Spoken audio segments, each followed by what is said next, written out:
So let's explore the next war, which is one of Owen's sonnets. And as we know, when he uses any form like this, we question whether or not he's being ironic. We question whether or not he's using this form deliberately. The sonnet again being a form which represents normally romance, love, and so forth. Although it starts with a two-line piece from Siegfried Sassoon, who was probably at the time a more famous war poet, and one that inspired Owen to actually go into the idea of poetry responding to their situation. Sassoon here, there he is, very much, as you can see, like Owen served in World War One, and he came to the same conclusions that Owen did. So Owen is an alone voice, and I think that's why he's using Sassoon in that way. And very simply, too, we see war's a joke for me and you, while we know such dreams are true. The interesting thing about that particular line is simply the very simple statement of war's a joke, but then for me and you. And this you is the interesting thing, because you appears quite often in Owen's poetry. And people have said, is he talking to those in the home front? Is he talking specifically to someone who is engaging with the idea of promoting the war? While we know such dreams are true. Now, dreams, the illusion of what's going on here as opposed to Owen's reality. But that's Sassoon's sort of little bit that's put into this poem here, The Next War.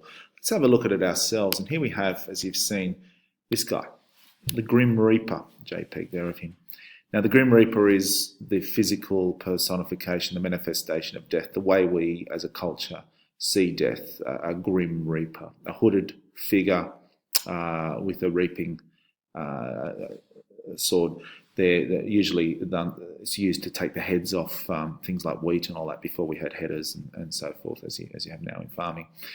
So it was actually a tool that was used once in farming, but this one's the Grim Reaper. He's there to take your soul to heaven or hell, and he's often has skeletal hands, as you can see.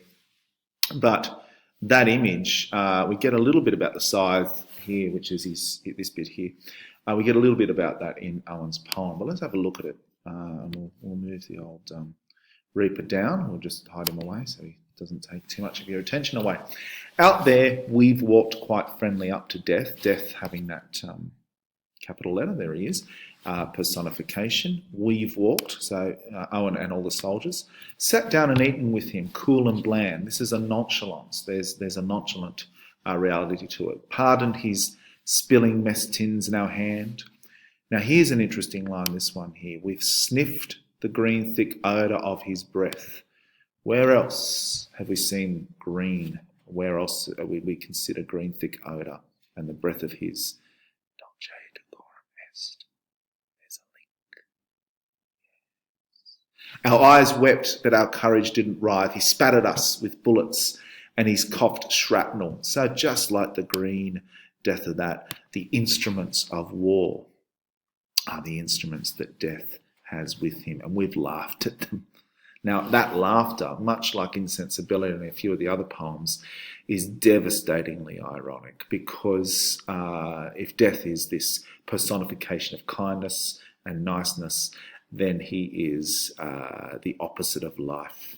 And if these soldiers are seeing life as something of an enemy, particularly the life they're living, then their world is an alienesque, altered state. How does Owen take us into new worlds? I wonder. Well, he whistled while he shaved us with his scythe, and there's that scythe there. We whistled while he shaved us with his scythe. That is the thing that's used to chop the heads off. Okay, to kill. That is where death strikes. And we whistled. And to whistle, of course, as you are well aware, is a joyful thing. Oh, death was never an enemy of ours! Exclamation mark then. Death. Oh, this is a proclamation. Death wasn't the enemy. Okay, we laughed at him. We leagued with him, old chum. No soldiers paid to kick against his powers. Death, the capital letter here again. We laughed, knowing that better men would come and greater wars, when each Proud fighter brags, he wars on death for lives, not men, for flags. One day, we laugh because we know that this kind of war will cease to be, and there will be a war that is meaningful. Is he triumphantly pursuing World War II? We don't know. It's pretty amazing stuff. But yes, we laughed knowing that better men would come and greater wars when each proud fighter brags he wars on death for lives, not men for flags. So the next war won't be about death. The next war will be about patriotism. So in many ways, it is removing the idea that war should be perceived as a joke. So it is a bit more triumphant, less nasty than all these other ones. But again, death as the friend.